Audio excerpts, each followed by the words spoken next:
Avec Canal+, c'est royal. Quel programme souhaite voir Sa Majesté aujourd'hui? Les rois de l'Europe? Exceptionnel! Ou les reines du foot africain?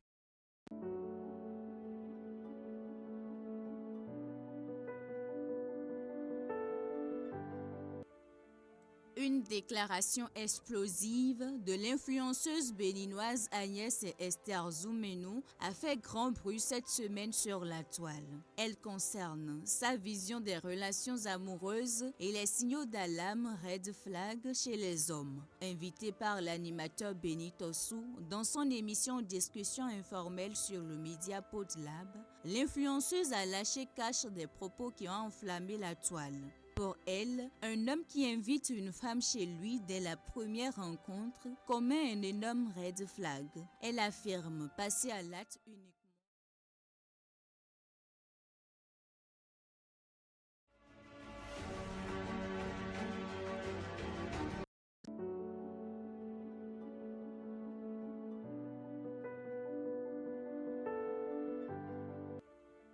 Une déclaration explosive de l'influenceuse béninoise Agnès Esther Zoumenou a fait grand bruit cette semaine sur la toile. Elle concerne sa vision des relations amoureuses et les signaux d'alarme red flag chez les hommes. Invitée par l'animateur Benito Sou dans son émission Discussion informelle sur le Media Podlab, l'influenceuse a lâché cache des propos qui ont enflammé la toile. Pour elle, un homme qui invite une femme chez lui dès la première rencontre commet un énorme red flag. Elle affirme passer à l'acte uniquement lorsqu'elle se sent en sécurité et respectée. Elle soutient fermement que personne n'est jamais trop occupé, mais que tout est une question de priorité. Elle affirme que la drague n'est pas faite pour les chômeurs et leur propose sans détour de se donner eux-mêmes du plaisir. Toujours dans un élan provocateur, Esther Zoumenou soutient que si un homme prétend être véritablement trop occupé pour envoyer un message textuel à sa partenaire, il doit compenser ce manque d'attention par des gestes concrets, notamment des transactions financières, pour faire plaisir à cette dernière. Elle a parfaitement raison. Un homme qui t'invite chez lui dès le premier jour ne cherche rien de sérieux, il veut juste abréger les étapes.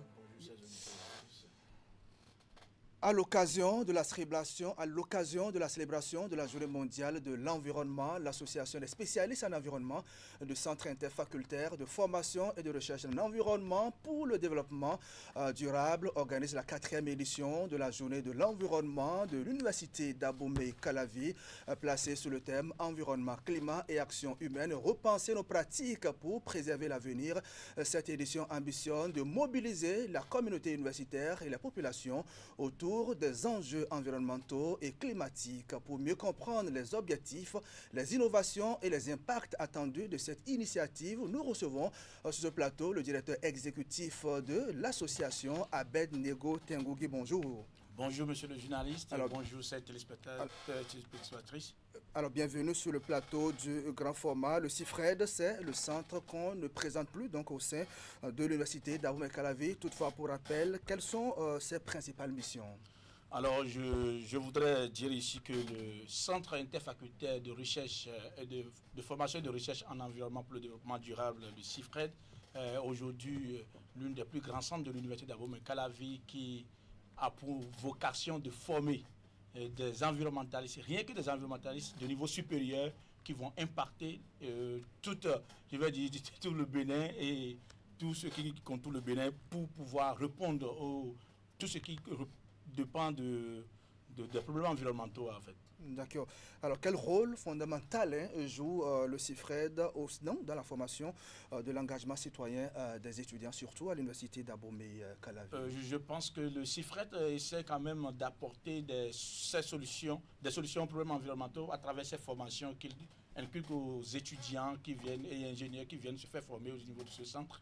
Et principalement en année de licence, ils essaient de former des étudiants pour hygiène, santé et environnement.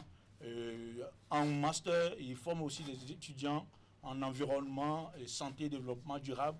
Et en même temps aussi, ils ont aussi l'option de géosciences environnementales et développement durable. D'accord. Quand on parle de l'association des spécialistes en environnement de CIFRED, qu'est-ce que c'est? Pourquoi une association du genre? Alors, lorsqu'on parle aujourd'hui de l'association des spécialistes en environnement, je pense que ça fait déjà son petit chemin et depuis 4 ans, et cette association est créée par l'idée d'un groupuscule d'étudiants qui, après leur master au niveau de ce centre de formation, se sont demandé, mais est-ce que nous allons passer notre parcours sans impacter l'environnement dans lequel nous sommes formés? Et c'est ça qui a donné l'idée de la création de cette association qui a pu faire son chemin pour passer d'une simple idée de création, il est passé vraiment à une association bien enrichie aujourd'hui et publiée au journal officiel. Ok, le mois de juin occupe, on le sait déjà, beaucoup cette association depuis quelques années, vous le dites. Qu'est-ce qui est prévu cette année? Il y a déjà la journée nationale de l'arbre, donc la journée mondiale de l'environnement, la journée internationale de lutte contre la désertification, donc qui s'annonce pour le 17 juin prochain. Qu'est-ce que vous avez prévu? Alors, lorsque nous parlons aujourd'hui du 17 juin, qui est la journée internationale de la désertification, il y a l'association des spécialistes en environnement est vraiment présente. Et ce serait à l'université d'Abomey-Calavi, associée avec la commune de Zé, qui abrite une partie de nos événements. Et la commune, l'université d'Abomey-Calavi, qui prend en globe de façon générale toutes les manifestations. Alors, pour cette édition, nous avons prévu beaucoup d'activités avec de grandes innovations. Les assises aussi de nos activités habituelles et que sont le reboisement, le don de sang et d'autres innovations qui sont suivies. D'accord, quand on parle de reboisement, le reboisement va se faire où et pourquoi? Le reboisement va se faire principalement dans la commune de Zé, qui est déjà une commune agricole, et notre reboisement vient appuyer d'une manière ou d'une autre cette façon de recréer le climat et de restaurer tout ce qui est végétation pour pouvoir favoriser les cultures et tout pour ceux qui sont les agriculteurs dans cette commune. Pourquoi le choix de Zé pour cette édition? Le choix de Zé est vraiment venu parce que c'est une commune agricole et ça a besoin de beaucoup de choses. Les actions humaines qui participent à la dégradation des terres, à la déforestation et tout, notre choix vient pour appuyer cette commune, pour restaurer son écosystème et favoriser la culture dans cette commune-là. Alors, quelle est la dimension de superficie à reboiser? Quels sont les plans prévus à être mis en terre? Je pense que nous avons prévu reboiser au moins 1 hectare dans la commune de Zé. Et le choix de tout ce qui est plan a été effectué en collaboration avec la faculté des sciences agronomiques, la FSA, qui a su sélectionner en fonction de cette commune les plants qui peuvent normalement aller de façon facile, qui vont pousser et grandir sans problème. D'accord, ce n'est pas pour la première fois que vous faites le reboisement. Est-ce que vous avez un dispositif de suivi des plants que vous mettez en terre? Tout à fait, tout à fait. Nous avons vraiment un dispositif de suivi parce que quand vous reboisez et que vous n'avez pas un dispositif de suivi qui vous favorise le suivi des plants, ça veut dire que peut-être que les plants ne vont pas pousser ou bien ils vont pousser, mais à un moment donné, lorsqu'ils seront entourés par des mauvaises herbes, ça peut être fatal pour eux. Donc du coup, nous, en collaboration avec la commune de Zé et la population locale, on essaie toujours, dans toutes les communes où nous avons eu à reboiser, on essaie toujours de mettre en place un dispositif qui nous permet de faire le suivi, d'enlever les mauvaises herbes au niveau des plants, et ça permet ça leur facilite la tâche et ils poussent facilement. Alors, au nombre des activités, vous parliez à l'instant donc d'une opération de don de sang. Pourquoi? Oui, nous essayons de prévoir, parce que à chaque fois que nous essayons d'organiser la journée de l'environnement, c'est une occasion pour nous de réunir plus de 500-600 étudiants. Et notre activité sociale nous permet de dire, si nous nous retrouvons avec plus de 500 personnes, c'est aussi le moment de venir en appui aux formations sanitaires que sont les hôpitaux, les centres de santé, et qui, en cette période de pluie où le palu sévit, nous avons l'anémie qui sévit les enfants dans les pédiatries et tout. Nous essayons d'accompagner notre plan social de cette façon dans les formations sanitaires. Justement, la question de la salubrité, donc au sein de l'université d'Abomey-Calavi, se pose toujours. Une association de gens qui travaillent à assainir le cadre de vie. Que faites-vous dans ce sens? Est-ce que vos activités prévues dans le cadre donc, de cette journée prennent en compte la salubrité? Tout à fait. On ne peut pas parler d'un environnementaliste qui n'assainit pas son cadre de vie. Évidemment, les salubrités sont prévues cette année. Et comme d'habitude, nous avons l'habitude de les organiser. Donc cette année, nous avions quand même créé une autre dimension pour les salubrités au niveau de l'université d'Abomey-Calavi. Et ce serait une salubrité générale qui sera lancée par l'autorité rectorale, le professeur Charlemagne Higué, le recteur de l'université d'Abomey-Calavi. Ce serait sous son contrôle que nous allons faire les salubrités cette année. Et ce serait aussi sous l'appui de la Société Générale des Déchets Solides qui va nous appuyer dans le processus de matériel et tout, pour pouvoir nous accompagner pour que l'université soit de façon générale propre. Parce que ça ne sera plus une salubrité de zone, mais ce sera une salubrité générale de l'université d'Abomey-Calavi. D'accord. Quelles sont les autres activités prévues dans le cadre de ces manifestations? Alors, comme autre activité prévue dans le cadre de ces manifestations de la Journée mondiale de l'environnement que nous organisons cette année, nous avons aussi ce que nous appelons l'hackathon, qui est le concours des projets verts que nous avons organisé cette année. Et en général, nous avons reçu environ plus de 18 projets qui ont compétit. Il y a déjà une phase de délibération qui a été effectuée. Nous avons déjà retenu quelques projets et ce sont eux qui vont compétir la phase finale. En dehors de ça, nous avons ce que nous appelons la Miss Écologie, la Miss Éco, qui mettre son élégance au service de la nature. Nous avons des jeunes filles, des jeunes dames de l'université d'Abomey-Calavi et précisément de notre centre de formation qui se sont donnés comme objectif de montrer autrement comment on peut assainir son cadre de vie à travers plusieurs options. Et c'est ça que nous appelons Miss Eco aujourd'hui et ça fait partie de nos activités les plus innovantes de cette année. Les Miss qui seront, on va dire, élus, quelle sera véritablement leur mission? Leur mission ne serait seulement pas mission comme... Est-ce que c'est un concours de beauté ou qu'est-ce que vous voulez mettre en relief? Voilà, c'est ce que je voudrais justement expliquer parce que ici, ça ne s'agira pas de beauté, il ne s'agira pas de elle est belle, elle a forme, non, c'est pas ça. C'est des femmes qui vont impacter l'environnement à travers leur savoir-faire. Ce sont des étudiantes? Tout à fait, ce sont des étudiants inscrits au niveau de ce centre de formation. Donc, ils vont essayer de mettre leurs connaissances au niveau de l'environnement au service de notre public. Et ça va nous permettre, ce sera aussi une occasion de sensibiliser le public à travers leurs tests, à travers leurs déclamations poétiques qu'elles vont essayer quand même d'octroyer au public qui seront vraiment contents de les voir. Et comment les étudiants se mobilisent-ils donc autour de l'événement? Oui, les étudiants, je pense que c'est tout simplement à cause de nous avons organisé, parce qu'à chaque fois ils se disent environnement d'accord, mais la salubrité d'accord, mais quand nous finissons tout ça, comment nous arrivons même tout en faisant la même chose à se recréer. Donc, cette phase de Miss Eco que nous avions lancée cette année a vraiment donné vraiment de plaisir à tout le monde. Et les étudiants se mobilisent sérieusement pour pouvoir accompagner la SE CIFRED dans cette option-là. Le sport, quand on lit le programme, on voit le sport qui est également prévu. Que voulez-vous faire? Tout à fait. La sensibilisation passe par plusieurs canaux. Et donc, du coup, lorsque vous êtes là, le sport permet aussi de sensibiliser en environnement.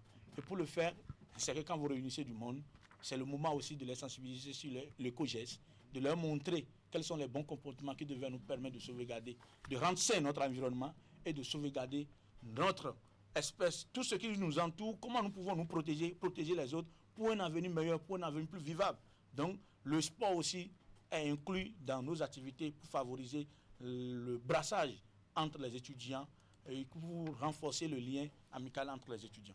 Est-ce que l'association fait une ouverture donc, aux ONG, d'autres associations qui militent en faveur de la protection de l'environnement dans le cadre donc, de cette initiative? Évidemment, nous laissons ouvert notre porte d'entrée à toutes les associations ou institutions ou organisations, même les personnes individuelles peuvent participer à tout ce que nous faisons.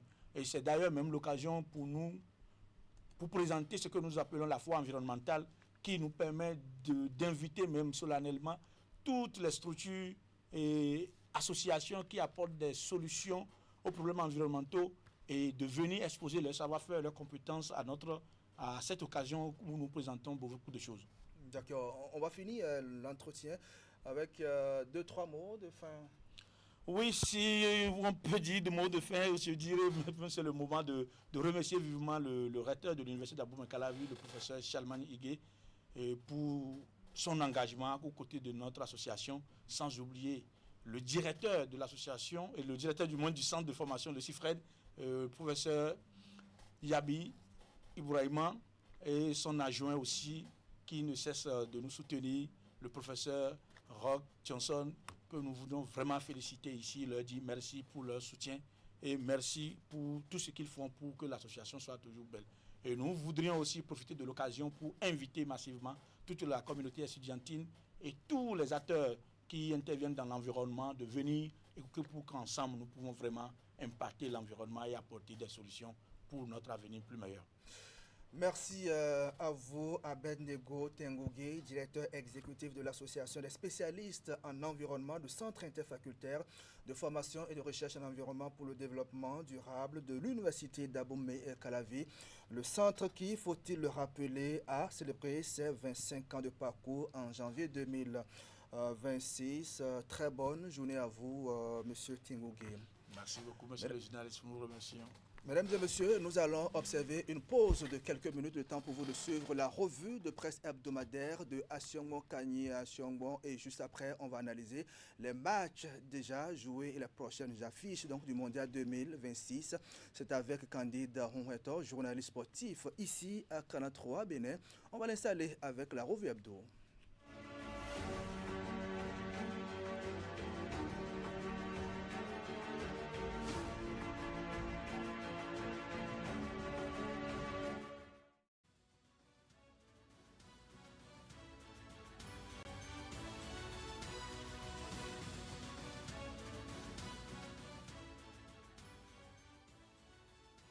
Bonjour à tous, bienvenue à la revue de presse hebdomadaire.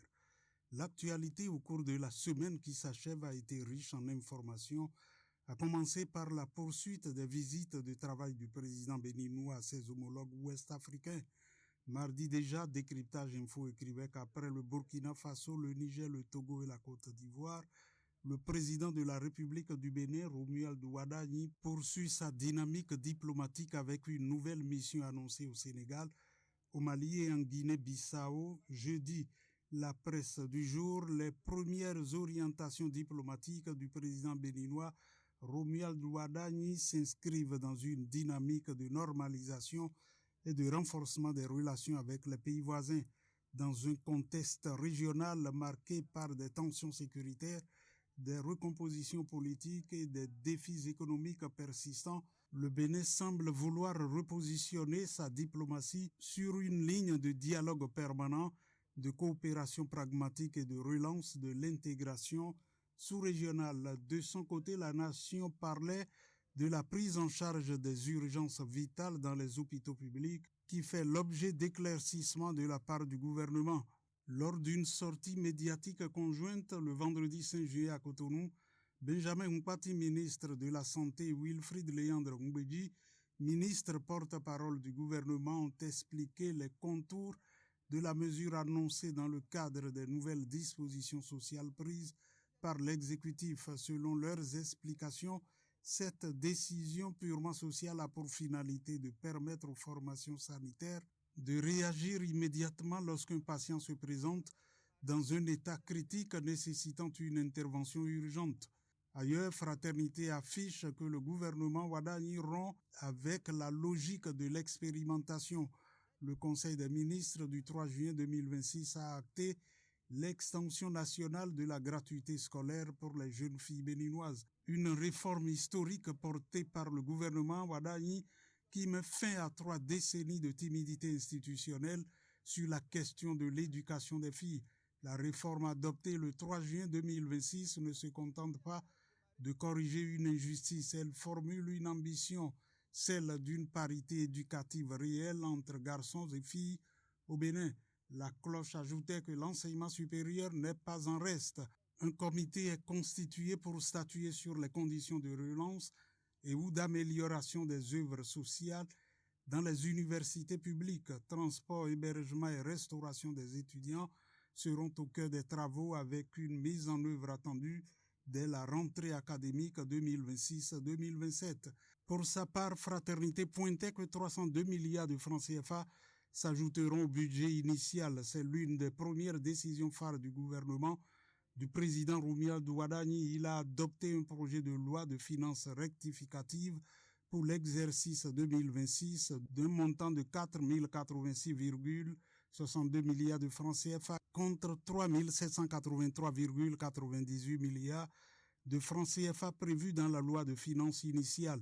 Cette révision à la hausse de 8% vise principalement à renforcer les interventions de l'État dans les secteurs social, éducatif, sanitaire, sécuritaire et agricole, tout en maintenant une prévision de croissance économique de 7,5% pour l'année en cours. Dans la suite, l'événement du jour relevait que le président Romuald Wadagni, dans son projet de société Plus loin ensemble, fait du social un important levier de développement. Attaquant aux premières heures de sa fonction les questions sociales, le gouvernement veut rendre justice aux travailleurs de l'administration publique béninoise. Les questions d'appurement des actes de carrière et d'avancement seront réglées très vite à la grande satisfaction des fonctionnaires de l'État béninois. Une vaste opération d'appurement des actes de carrière est lancée. Et puis le confrère de la matinée écrivait que le président de la Haute Autorité de l'Audiovisuel et de la Communication du Bénin, Édouard Loko, a accordé une audience le 10 juin 2026 à une délégation de l'Union des associations de développement des arrondissements de la commune de Banté-Cachifé, conduite par son président, le colonel des douanes, Marcelin Lavrou. Cette visite de courtoisie a été l'occasion pour les premiers responsables de l'association Cachifé de présenter leurs félicitations au président Édouard Loko depuis sa nomination à la tête de l'institution de régulation des médias au Bénin. Avec la presse du jour, on pouvait lire que premier producteur de la sous-région ouest africaine, le Bénin a vu sa production passer de plus de 700 000 tonnes à environ 500 000 tonnes au fil des 3 dernières campagnes. Une inflexion conjoncturelle liée pour l'essentiel aux caprices de la pluviométrie, à la qualité des semences, au calibrage du conseil agricole et au niveau encore perfectible de la mécanisation. Pour le gouvernement du président Romuald Wadagni, ces difficultés appellent une réponse claire et un cap renouvelé. Le chef de l'État a fixé l'objectif de produire au moins 700 000 tonnes de coton lors de la campagne 2026-2027. Pour galvaniser les producteurs, il s'est engagé à leur reverser 10 francs CFA par kilogramme dès que le seuil sera atteint, soit 7 milliards de francs CFA redistribués directement aux acteurs de la filière. Quant au journal Le Matinal, les exportations ont enregistré une progression remarquable au cours du premier trimestre 2026, tandis que les importations ont poursuivi leur recul. C'est ce que révèle le bulletin trimestriel des statistiques du commerce extérieur au premier trimestre 2026, publié par l'Institut national de la statistique et de la démographie, INSTAD. Ces évolutions traduisent une dynamique favorable du commerce extérieur béninois, portée notamment par les performances des filières agricoles d'exportation. Fin de la revue de presse hebdomadaire. Retrouvez-moi lundi.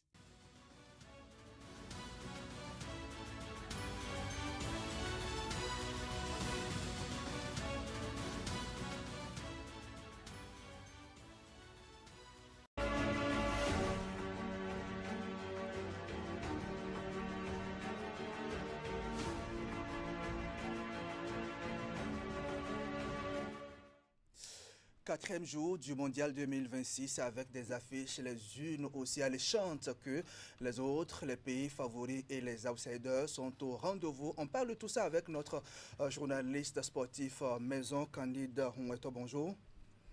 Bonjour et bonjour à tous nos téléspectateurs. Alors, bienvenue sur le plateau du grand format. Que peut-on retenir donc déjà de ce début de la Coupe du Monde, Candide? 2-3 choses déjà à retenir pour ce début de compétition, notamment en Amérique du Nord autour de cette 23e édition de la Coupe du Monde. Déjà, l'entrée en liste des 3 pays co-organisateurs, notamment le Mexique, le Canada et les États-Unis. Et sur ces 3 pays co-organisateurs, 2 ont pu enregistrer une entrée en liste sereine, notamment le Mexique d'entrée pour son match d'ouverture face à l'équipe de l'Afrique du Sud qui a enregistré une victoire 2-0.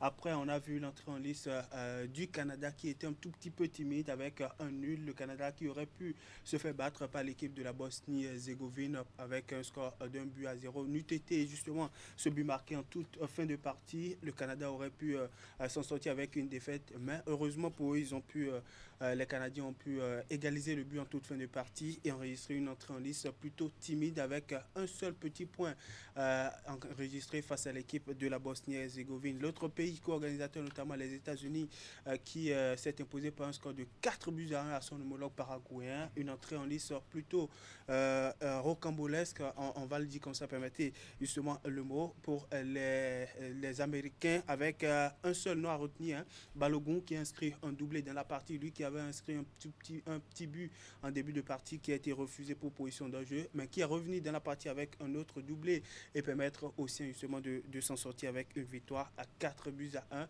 dans la partie. Au niveau des pays organisateurs, 2 entrées en lice réussies et une entrée en lice plutôt timide.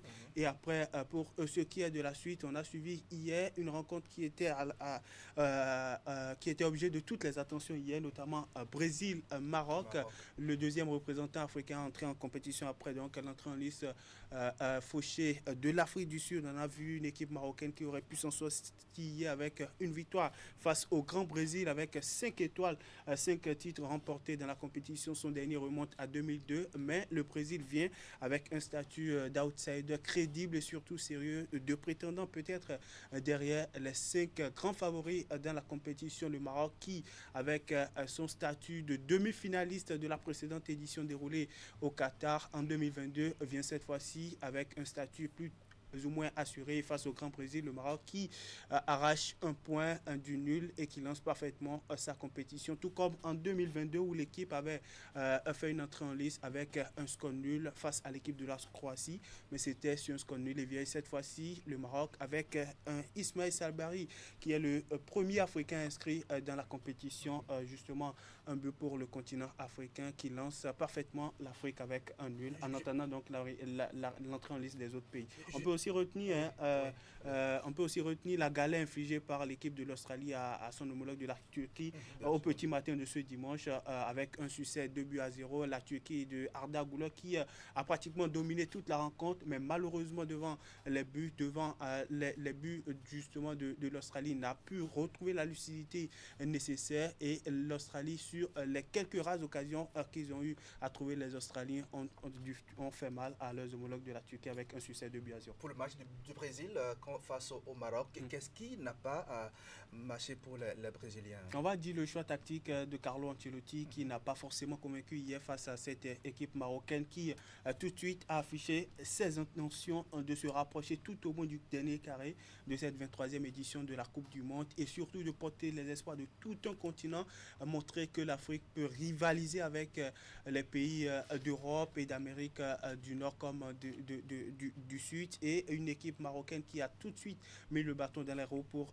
cette équipe brésilienne, avec le choix de Carlo Ancelotti qui n'a pas du tout forcément pris dans cette partie. Il a fallu compter sur quelques individualités, notamment on a vu le but de Vinicius Junior qui est venu justement apporter, remettre les pendules à l'égalité dans cette partie. Sinon, le choix de Carlo Ancelotti qui n'a pas marché, et un collectif qui n'était pas forcément soudé. Rafinha avec ces quelques occasions vendangées qui n'ont pas forcément été d'un grand aide à cette équipe. Alors pourtant, avant le match, il avait reconnu, on va dire, en quelque sorte, la complexité donc de cette rencontre. Il disait que le Maroc est à prendre au sérieux. Oui, un adversaire à prendre surtout au sérieux, par le Brésil, par tous les adversaires que le Maroc aura à rencontrer sur son parcours jusqu'à la fin de sa campagne au cours de cette 23e édition de la Coupe du Monde. Le Maroc qui, sur ses 6 dernières apparitions à la Coupe du Monde, s'est montré en un adversaire crédible, et en 2022 a justement brisé le plafond de verre en devenant la toute première nation africaine et arabe à atteindre justement l'étape des demi-finales, et peu s'en fallait, cette sélection aurait pu quand même, pourquoi pas, décrocher une place sur le podium, mais a fini tout au moins au pied du podium avec une place de 4e meilleure nation mondialiste. D'accord. Entre vendredi soir au petit matin de ce dimanche, 6 matchs ont été joués. Lesquels vous ont semblé candidats partides très disputées. Déjà, la rencontre entre la nuit du jeudi au petit matin du vendredi qui a opposé l'équipe de la Corée du Sud à son homologue de la Tchéquie, une rencontre très animée, une rencontre très intéressante qui a opposé deux équipes. La Corée du Sud qui s'était rapprochée du dernier carré, ça remonte justement en 2002. La Corée du Sud face à une équipe de la République tchèque qui a d'abord encaissé, qui s'est fait peur, mais a su revenir dans la partie dans un match renversant et s'est finalement imposé au bout donc de la rencontre par un score de 2-1. Au-delà donc de cette rencontre qui était assez intéressante, on a vu une autre rencontre aussi entre l'équipe du Qatar et de la Suisse. La Suisse qui a marqué très tôt sur penalty avec ce but de Prenembolo sur penalty, mais n'a su concrétiser les autres occasions qui ont suivi et malheureusement s'est incliné en toute fin de partie avec ce but marqué par l'équipe du Qatar. Au bout donc d'une rencontre résiliente, laborieuse, les Qataris qui se sont montrés très persévérants et surtout résilients dans la partie et qui ont finalement arraché le point du nul face à leurs homologues de la Suisse. Au-delà de ça, la rencontre qui a opposé le Brésil et au Maroc qui a ma foi semblé aussi un tout petit peu intéressant et justement au bout, le Maroc qui s'offre un point du nul et le tout premier point au continent africain dans la partie et le but de tout premier africain qui a aussi été marqué par Ismaël Salbari. L'autre rencontre qui a aussi été intéressante, c'est la rencontre de ce petit matin qui a opposé l'équipe du Haïti à son homologue de l'Écosse. Une rencontre qui a été remportée par l'équipe de l'Écosse au bout donc d'une partie interminable qui est allée justement à son comble et finalement a livré son verdict. Victoire pour les Écossais devant leurs homologues du Haïti, les Grenadiers de l'Haïti qui s'inclinent d'entrer dans la compétition. Et la dernière justement qui a opposé l'Australie à l'équipe de la Turquie qui a dominé la rencontre, mais la résilience des Australiens et surtout leur lucidité devant les buts a su profiter à cette équipe australienne qui s'est imposée et qui s'offre une victoire 2-0 devant son homologue de la Turquie. Pour la suite de la compétition, Candide, on aura à suivre 4 autres matchs entre ce soir et demain matin. Allemagne, Curaçao. Nous avons également le Pays-Bas qui sera face au Japon, la Côte d'Ivoire qui va affronter l'Équateur et enfin Suède, Tunisie. À quoi doit-on s'attendre? Des surprises peut-être? Oui, des surprises peut-être. Déjà ce premier match qui va opposer l'équipe de l'Allemagne vainqueur de la compétition en 2014 devant l'Argentine de Lionel Messi, mais qui depuis lors n'a plus forcément convaincu sur la scène mondiale. L'Allemagne qui était également prétendant sérieux au titre en 2018 en Russie et en 2022 au Qatar, mais qui n'a su plus jamais remonter la pente et se rapprocher du dernier carré. L'Allemagne qui devra faire face au statut de petit poussé, mais de statut également de poil à gratter de l'équipe de la Curaçao qui viendra ce soir face à une équipe allemande en perte de rythme et qui n'a plus forcément sa génération dorée et ça sera une rencontre très intéressante à suivre et l'Allemagne qui devra éviter le piège de nations considérées comme poil à gratter de la Curaçao pour quand même peut-être s'en sortir dans cette partie. Dans l'autre rencontre, Pays-Bas, Japon, le Japon qui fait partie de ces pays à prendre également au sérieux, meilleure nation d'Asie qui vient ce soir face à l'équipe des Pays-Bas qui viendra aussi avec un statut d'outsider crédible et surtout sérieux de la compétition. Ça sera aussi une rencontre intéressante à suivre, mais la nation la plus justement lucide devant les buts pourra justement s'en sortir dans cette partie. De toute la façon, depuis le début de la compétition, que la lucidité permet aux différentes équipes de s'en sortir. Et la rencontre qui sera très attendue pour les Africains, ça sera à partir de 0 entre la Côte d'Ivoire et l'équipe de l'Équateur. La Côte d'Ivoire qui vient comme l'un des pays africains les plus en vue, qui sera les plus en vue dans cette compétition. Et la Côte d'Ivoire qui aura un statut africain à assurer ce soir face à l'équipe de l'Équateur qui fait partie de ces équipes qui viendront aussi mettre le bâton dans la roue à d'autres équipes sur le continent. Et puis la dernière affiche qui va opposer la Suède à la Tunisie. La Tunisie qui n'a plus forcément convaincu sur ces dernières années en Coupe du Monde, qui viendra cette fois-ci avec un statut de se relancer dans la compétition face à une équipe de la Suède qui ne sera plus à prendre à la légère non plus dans la compétition. 4 rencontres à suivre, 4 rencontres qui seront aux grosses attentions, mais pour les Africains, 0 sera le rendez-vous à prendre entre la Côte d'Ivoire et surtout l'équipe de l'Équateur. Une rencontre qui sera très suivie. Mais avant un peu plus, à 18h, l'Allemagne qui sera face à l'équipe de la Curaçao.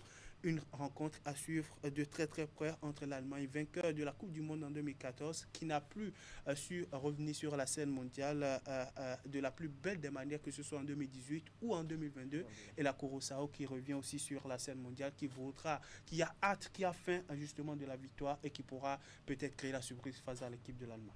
Candide Onweto, journaliste sportif ici, donc à Canal 3 Bénin. Merci donc pour ces précisions. Mesdames et messieurs, le dernier rendez-vous avant de descendre, c'est avec notre artiste de la semaine qu'on va installer avec ce morceau. Nyendo pagbedo nonjeje sugodo Dokura tome hatodo dokume nonjeje sugodo Nyendo pagbedo Kolile bi kolile ni deru nou kontan Kole manti Kole manti. Si je vis, oui, si je vis pour faire la gloire de l'éternel Dieu. Et encore chez ma voix, y'a coché, posé fond des mers, ça a vibré fort. Et dans viche, na yiwezan, bon bébé les koji. Anayi rocher la dog, moi quand t'allais pour me, na bon ouais mais. Brabo weme Nanam dudu beto vichele Ndo eshe umbaba Hero chenu konumi De wena dole bina to sinye mewa Pagbedo nonjeje sugodo Nyendo pagbedo nonjeje sugodo Nyendo pagbedo nonjeje sugodo. Voilà.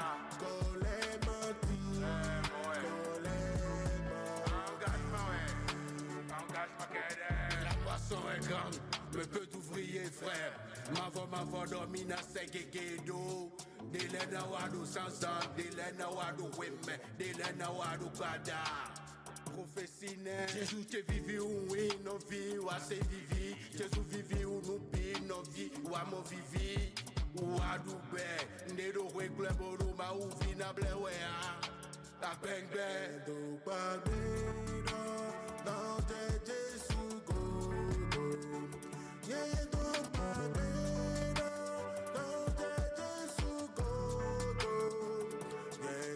Retour sur le plateau du grand format avec notre artiste de la semaine qui vient de s'installer. Chris, bonjour.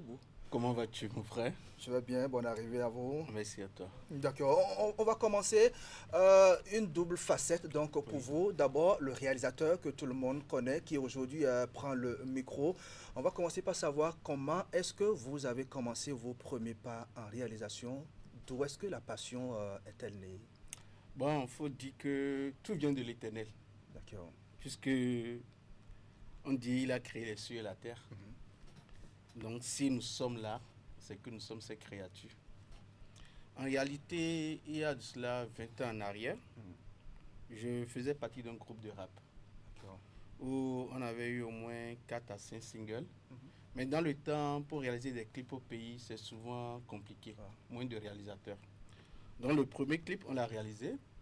Au niveau du second clip, c'était un peu compliqué puisque la structure qui devrait travailler avec nous, le monsieur qui nous a mis en contact avec la structure, dès qu'on nous programme pour les tournages, on est prêt, nous on est prêt, mais quand on te dit demain, vous apprêtez pour demain, et c'est à la veille ou bien le jour même, on vous rappelle, on dit que le matériel est sur le terrain. Oh. Donc ça a été des coups comme ça sur une période de 2 mois. Donc à un moment donné, je me suis dit non, mais je dois me lancer aussi dans la réalisation. Je me lance dans la réalisation dès que j'ai la main. Dès que mon groupe assez son, moi je vais clipper seulement. Donc c'est comme ça que je me suis lancé dans la réalisation. Et quel a été votre premier contact donc avec la réalisation?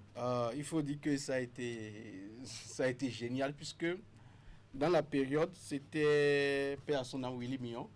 J'étais beaucoup plus avec Willy Mignon. On était dans le studio de Gogoï à Koyon Prosper Guru Record.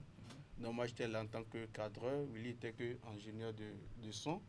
Donc les premiers contacts c'était des artistes de la génération des Dia Sophie et Saboran Danielou, Kim Azas. Donc le contact a été c'est tellement merveilleux que je me suis dit bon là c'est mon moment. Faudrait peut-être que j'abandonne un peu le micro et je m'accroche à la réalisation. Donc voilà, je me suis lancé dans la réalisation. Avez-vous suivi une formation spécifique en réalisation? Bon, je ne dirais pas une formation parce qu'en réalité, on s'est lancé dans la photographie et à un moment donné, on s'est dit, mais on peut aussi se lancer dans la vidéo. Donc de là à là, on s'est juste formé sur l'état.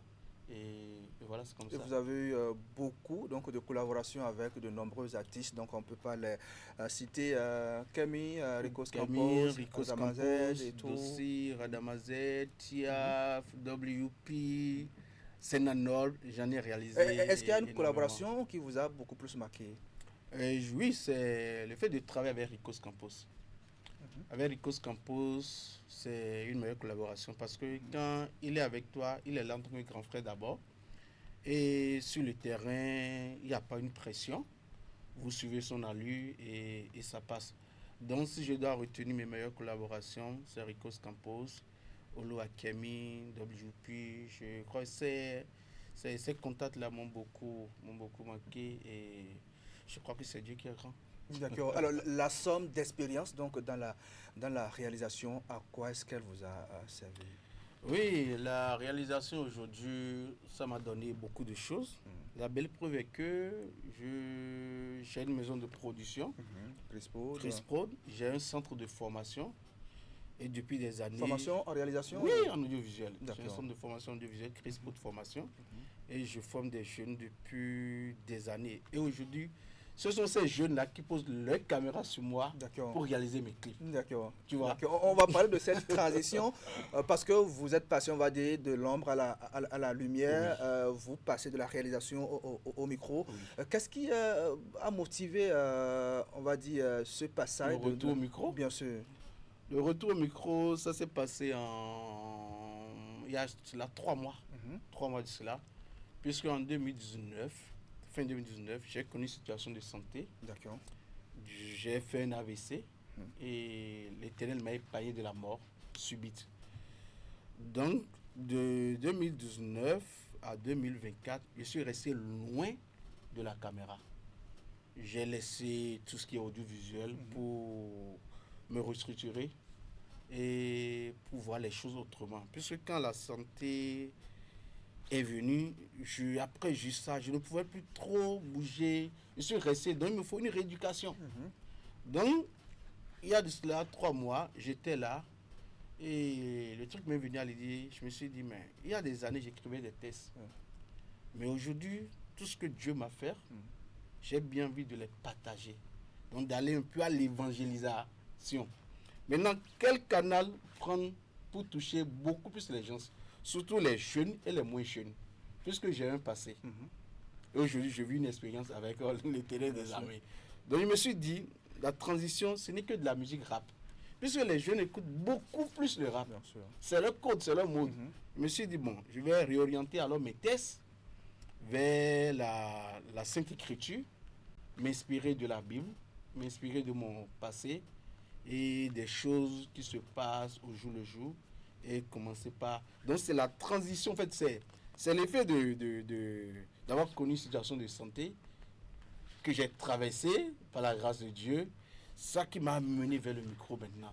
Parler de Dieu, parler de mon passé, partager l'expérience, toucher les cœurs. Et cette épreuve a-t-elle changé votre vision donc, de la vie?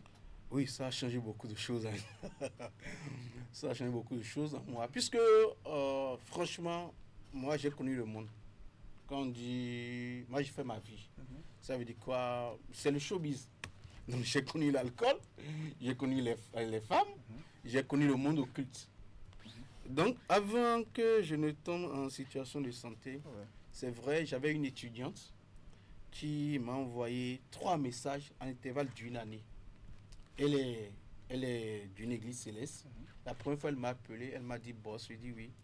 Il dit notre Oli m'a dit de vous dire que si vous ne quittez pas le monde du culte, vous allez mourir avant 2020. Il a dit laisse tomber. Qu'est-ce qu'il lui raconte? Le même message est venu 2 fois. De la même personne. De la même personne. La 3e fois, j'étais parti à Keto. Ou à Sakete. En tout cas, j'ai un ami qui m'a amené chez un vieux Bokono. Et le vieux ne m'a pas encore vu. Mais j'étais dans le couloir, eux étaient dans le couvent. Il disait à celui qui m'a amené de ne plus me faire sortir spirituellement. Qui n'a qu'à me dire de chercher la porte d'une église. Bon, moi, c'était comme s'il y a quelqu'un d'autre qui était à l'intérieur. Or, qui s'adressait à moi. Après, ils m'ont fait entrer dans le couvent. Le vieux m'a répété la même chose. Je n'ai pas cru à ça. Moi, j'ai zappé. Et avant que la situation n'arrive, 1 mois à l'avance, quand il fait des songes, c'est ça, je vois mon feu père qui me dit lève-toi, on va te tuer. Ou je vois des serpents qui veulent me mordre, ou c'est des bœufs qui me pourchassent et tout. Donc quand la crise est venue et Dieu m'a fait sortir de là, le lendemain la fille me rappelle. Elle me dit, le monsieur Oli a dit de voir si je vis encore. J'ai dit waouh. C'est qu'il y a un Dieu qui inspire certains. Donc du coup aujourd'hui, j'ai compris beaucoup de choses. Je suppose que tu es là où tu es d'une famille. Je suis d'une famille. Chez moi, il y a des chrétiens, il y a des musulmans, il y a les enfants de papa. Il y a ceux qui vont à l'église catholique et tout. Mais quand on vient d'un même Père qui est notre Dieu, si tu es sur un chemin, et ce chemin n'est pas celui qui t'est destiné, à un moment donné, il t'enlève du chemin, il te met sur son chemin à lui. Donc aujourd'hui, je peux dire que ça a changé ma vision des choses. D'abord, je peux dire qu'il y a une petite sagesse qui est venue en moi. J'ai zappé sur beaucoup de choses. Et le quotidien, c'est le bureau, c'est prier, c'est parler de Dieu partout. Je suis dit qu'il est unique, quoi. Est-ce que les jeunes arrivent à comprendre donc, le message que vous passez quand on n'a pas vécu la même situation que vous? Non, c'est difficile. Mais si Dieu veut te toucher, il te touche. D'accord. Puisque si je prends mon exemple, moi j'avais une grande sœur, elle est évangélique, et chaque fois que j'allais la voir en tant que grande sœur, elle me dit, ah, Christ viens, on va prier. Christ, non, toi, la vie que tu mènes là, je ne suis pas d'accord. Et quand elle me parle de prière, moi je lui dis, non, moi je ne suis pas dans l'histoire de prière, il faut zapper ça, il y a les choses là et tout. Si on me dit, ça dit, la grande sœur là, si on la disait un jour que Christ allait aujourd'hui beaucoup plus se donner à l'œuvre de Dieu, elle dirait. Aujourd'hui, quel est votre quotidien, au-delà de la musique? Quel est votre quotidien? Le quotidien, c'est que je suis beaucoup plus avec les jeunes, dans mon centre de formation. Et tel que tu l'as dit, est-ce qu'ils arrivent à comprendre? Moi, j'essaie de parler, puisque beaucoup connaissent mon passé. Donc, quand je mets mon passé là, je mets mon présent à côté, il se dit, ah, en réalité, ce que le grand frère est en train de nous dire, c'est une bonne chose. Mais au fond d'eux, c'est seul Dieu qui peut les toucher. Donc le quotidien, c'est le boulot, c'est d'aller à l'église, c'est de beaucoup plus prier, et je vais aussi sur d'autres projets. D'accord, on va parler donc de ce morceau qu'on a suivi tout à l'heure avant de vous installer. Parlez-nous un peu donc de ce morceau, comment est-ce que ça a été réalisé? Voilà, le morceau Pagbé, tel que je l'ai dit, l'idée m'est venue. J'ai juste pris un cantique céleste d'abord. Donc Pagbé, c'est un cantique céleste, j'ai pris le cantique, je l'ai décortiqué un peu. Et j'ai pris maintenant mon histoire. Et j'ai essayé de cadrer. Et j'ai appelé WP, qui est un ami à moi, Youpi Bobadi. Je l'ai appelé. Il a dit, mon gars, écoute, j'ai envie de reprendre le micro. Il m'a dit, mais tu peux essayer, on va voir. Si c'est pas bon, tu laisses. Je suis allé au studio, j'ai posé le son. Je lui ai envoyé ça. Il a dit, on ne dirait pas que tu as laissé ça il y a plus de 20 ans en arrière. Ça peut donner quelque chose. Mais je sens qu'il y a un truc là, mon gars. Ne lâche pas. Donc j'ai envoyé ça à Tiaf maintenant. Comme il a tué à toi, il a écouté, il a dit c'est un artiste que je veux produire. Il a dit non, que c'est un petit frère. Et je veux bien investir sur lui. Mais je veux voir ce que ça va donner. Donc il n'a qu'à me donner leur avis. Il m'a dit non, grand frère, ça peut aller. C'est là il a dit que c'est moi qui ai posé le son. Il était dépassé, il dit mais comment tu étais dans le rap avant? Il dit oui, avant que vous ne commenciez, j'étais un grand frère. J'ai laissé ça pour la caméra. Donc j'ai écrit, on a posé le Pagbé, les gens ont aimé.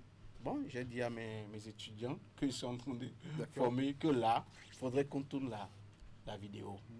J'ai écrit la réalisation, je les ai dit OK, et on est allé sur le terrain. C'est comme ça. D'accord, c'est après ça que vous avez fait le feat avec Oui, c'est Tiaf après ça, Papa voilà. Yazi, Donc ouais. c'est quand j'avais écouté le Kagwe, directement le même jour, il était au téléphone. Il m'a dit, Oufo, tu sais, dans le passé, tu nous as vraiment aidé. Là, moi, je suis partant. Si tu veux, je peux aller sur une collaboration avec toi. Je lui ai dit, OK, il n'y a pas de souci. On s'est vu le lendemain à la plage, on a discuté un peu et on a appelé l'ingénieur de son Ronnie Beat. On a créé le programme, on est allé chez Ronnie. Le jour suivant, on a posé. Donc c'est de là le second morceau D'accord. est venu. Et après, je suis allé maintenant poser d'autres. D'accord. On va sur ce feat avec Tiaf Papa Yazi. Yazi. On va sur une petite séquence et puis on revient pour la suite de notre entretien. Super.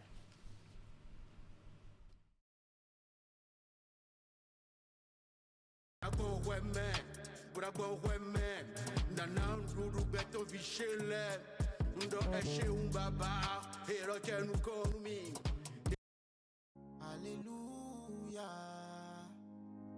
Alléluia, Alléluia, Alléluia. Jésus a dit que Tiblo, son rêve, ah oui, on a dit que Tiblo, son rêve, Baba a dit que Tiblo, son rêve, Baba a dit que Tiblo, son rêve. Ouais, c'est normal, mais doyen me dagba, a oui en qui dit gaja, a dagba, a nangba, oui zizari wero chiche, ero zali kocheji, ouais mauche, ouais nizo gwenche, a demi zizi flume, body okbezonche, mini jairo teko, vituele mandeme, dimini jairo riome, vituele mandeme, Jésus. A dit que Tiblo, son rêve, ah oui, on a dit que Tiblo, son rêve, Baba a dit que Tiblo, son rêve, Baba a dit que Tiblo, son rêve, Jésus a dit que Tiblo, son rêve, Dagbewa toche a sokenyala Jésus, c'est le titre donc de cette belle collaboration entre Tiaf Papa Yazi et Chris, notre artiste de la semaine qui est avec nous sur le plateau du grand format. Alors, Jésus, comment est-ce que vous l'avez justement cuisiné? Jesus, c'est aussi une inspiration du Saint-Esprit parce que le cantique aussi, c'est un cantique céleste. D'accord. Et voilà, maintenant ça parle de l'étoile. Il ne faudrait pas que mon étoile s'éteigne. Jésus a dit que donc, j'ai dit à Tiaf, comme tu es prêt pour une collaboration, je crois, je mets les idées, on ira taffer sur ça. Donc, à au niveau du studio, moi j'ai écrit mes textes, j'ai posé rapidement, lui aussi il a posé. Et banalement, quand on a balancé ça, ça a pris et les gens ont aimé. Donc on s'est dit, bon, c'est une bonne collaboration alors. D'accord. Et avec WP, il y a un projet également qui est en attente. Le son est déjà prêt et il reste la vidéo. Oui, avec WP, le son est prêt déjà, c'est même balancé déjà et on attend la vidéo. Vu que lui, il est loin du pays, je crois que nous sommes en train de finaliser la réalisation quand même. Et dès que l'occasion va se présenter, C'est sur le titre Alouassio, voilà. voilà. Alouassio, on va essayer de clipper et balancer ça. Voilà, donc je me dis, à chaque fois où je travaille sur un single, comme la caméra est là, ceux qui doivent travailler sont là, on va juste réaliser des clips et les balancer. D'accord. Est-ce que vous avez un retour par rapport à ce que vous êtes en train de faire, la nouvelle dimension donc, que vous êtes. Est-ce que vous avez un retour surtout du public? Le retour, c'est le retour qui m'amène en réalité à aller encore au studio. Puisque c'était une expérience. C'est pour ça qu'on a fait une EP de 3 titres d'abord, pour voir ce que ça va donner. Le retour est tellement terrible que j'ai des éléments avec qui j'ai fait la même génération, qui ne sont même pas au pays et qui sont dans la production et dans les événementiels. Il y a un qui m'appelle, il me dit, mais on dirait que tu as perdu ton temps derrière la caméra. Et je lui ai dit, non, je n'ai pas perdu mon temps derrière la caméra, puisque avec la caméra, j'ai gagné beaucoup de choses. D'abord, mes réalisations aujourd'hui, je ne me gêne pas pour mes réalisations. Aussi, ça fait que j'ai déjà un carnet d'adresses dans le showbiz. Donc ça veut dire que quand c'est parti, les gens sont aimés. Maintenant, ceux même qui me connaissent, ceux avec qui je suis tout le temps ensemble, qui ne connaissaient pas ce côté de Chris Prod, eux tous ils ont applaudi ça. Donc le retour est non, parce qu'il n'y a rien eu de négatif juste là. Personne n'a dit ah non mais bon, tu sais, avec l'âge que tu as, est-ce que... Donc le retour est bien, et aussi le message que je passe. Puisqu'il y a même des sons là, quand les gens s'écoutent, ils se disent oh ça, tu as percé quelque chose en moi. Ah ça, tu m'as touché. Et c'était le retour que moi je recherchais en réalité. C'est de toucher les cœurs, de toucher beaucoup plus de cœurs.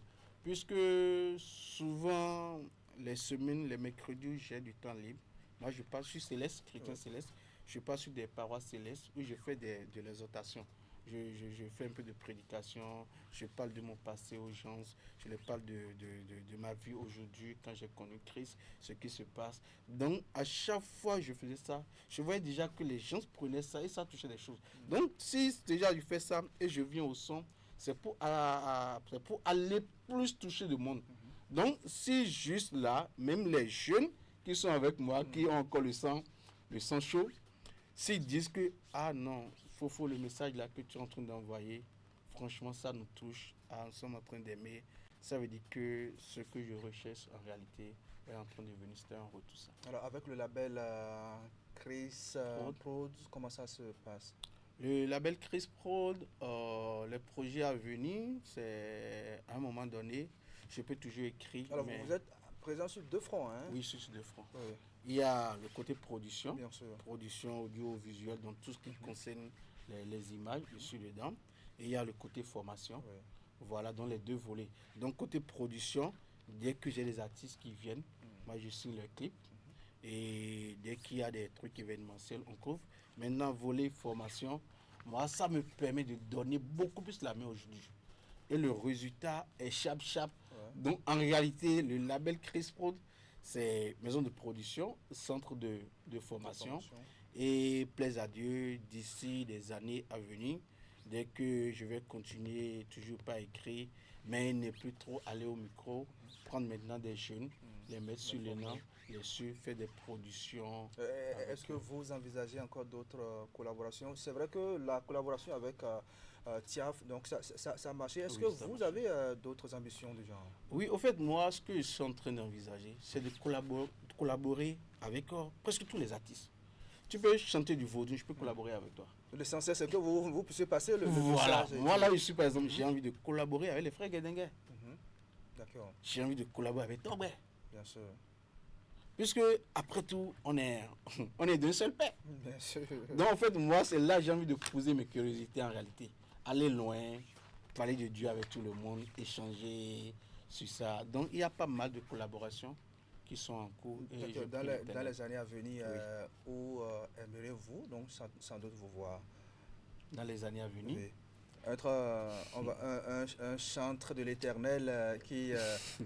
Un chantre, c'est déjà aller trop loin. D'accord. Puisque un chantre, il faut respecter beaucoup de choses.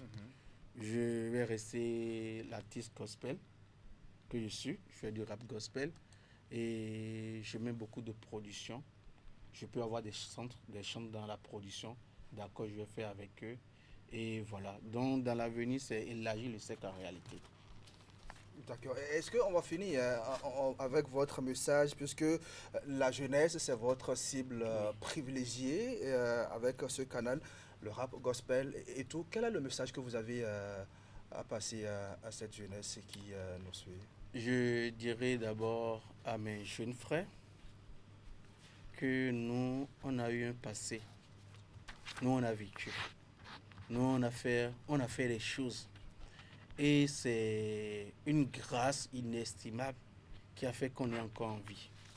Ça veut dire quoi? Dieu n'a pas refusé de faire la vie. Dans la Bible, même c'est écrit, tu peux faire la vie. Mais faire la vie sainement. Puisque chaque acte qu'on pose, ce qui va dans le plan négatif, ça ouvre des portes aux entités spirituelles qui nous attaquent. Donc, si tu es un jeune, tu vas de fille en fille, il faut savoir que tu es en train de laisser une ouverture pour l'esprit malin de t'attaquer. Si tu es tout le temps dans l'alcool, tu laisses toujours un canal pour qu'on t'attaque. Maintenant, dans le monde occulte, beaucoup s'en vont, mais quels sont les pactes que vous allez signer? Quels sont les rituels que vous faites là-bas? Avec Jésus-Christ, ce n'est que tes genoux. Tu t'agenouilles, tu pries. Donc je leur dirais tout simplement, nous, on a eu de l'expérience. Si on a vécu tout ça, on a fait le showbiz. Aujourd'hui, on est revenu, on s'est dit c'est Dieu. Donc c'est Dieu. Il ne faudrait pas qu'il se perde du chemin. Vu qu'aujourd'hui, beaucoup plus de trucs sur TikTok, on voit beaucoup plus de choses. Non, la vie, c'est pas ça. C'est pas tout ce qui brille qui est de l'or. Un peu de conscience et ils vont trouver leur chemin. D'accord. Voilà. Est-ce que Chris peut nous fredonner quelque chose pour se quitter? Ah ouais, on peut fredonner quelque chose. Ok, on ira sur un nouveau truc que je suis en train de poser là. D'accord. Ok. Yo, on l'a gawaii ou pak, sondoko, topa, veri jeme wai yo no juwai. Untum vovoa, untum wiwia, untum skiniha, untum pushuha, à clounon. Tu es le bon berger, tu es dans tes secrets, tu laisses les fils de l'homme aller dans leur délit et après tu les ramènes à la maison. Fille à démission à tout, ne mets à démission à tout, noa jazemi doblo à tout, dagbeji à non blodo à clounon. Fille à démission à tout, ne mets à démission à tout, noa jazemi doblo à tout, dagbeji à non blodo à clounon. Médocoligi. Ce tempo ressemble à peu près à celui de Tiaf Papa Yazi. Ouais, puisque c'est un rap raté que je fais et c'est beaucoup plus la rue en réalité qui nous a formés nous. Donc on va dans ça quoi. D'accord. C'est un passé qu'on raconte. D'accord. Alors Chris, en direct sur le plateau du grand format, c'était notre artiste de la semaine. Merci d'être passé par ici. Merci. On va dire très bonne chance pour vous pour cette nouvelle mission que vous êtes assigné. Très bon dimanche à vous. Merci à vous. Mesdames et messieurs, c'est ici que s'arrête l'aventure grand format de ce dimanche 14 juin 2026. Merci à vous qui nous suivez depuis Tio, c'est à Glazoué. Merci de votre fidélité au programme de 43 Bénin. On va se retrouver dimanche prochain pour vous servir avec le même plaisir. Au revoir.